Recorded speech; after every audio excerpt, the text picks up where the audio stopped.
Christmas party nyo na ba pero hindi mo alam ano dadalhin? Ito kaya iambag mo, mabilis, masarap at siguradong pasok sa budget mo. Isang cup ng tubig, hindi mainit at hindi malamig.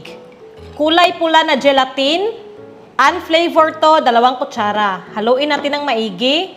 Since wala tong lasa, lagyan natin ng 2 kutsarang asukal. Tapos 1 cup na mainit na tubig. Haluin ng mabuti. Ipasok lang natin sa ref para mas mabilis ang pag-firm. Ganyan lang tapos tabi. 1/2 cup na tubig. Puti at unflavored gelatin, 2 kutsara. Siguraduhin tunaw na all-purpose cream. Lagay natin to lahat. Tapos 1 cup ng condense. Tapos haluin natin ng mabuti.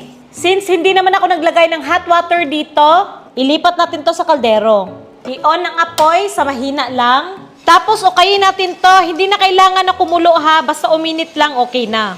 Pag ganito na mainit na, okay na to. Patayin na yung apoy. Tapos ibuhos na natin dito. Then loblob. Ayan na nilagay ko lang ata sa ref ng 30 to 45 minutes. Oh, look at that.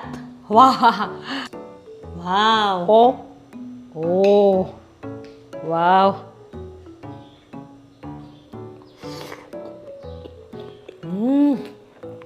Wow.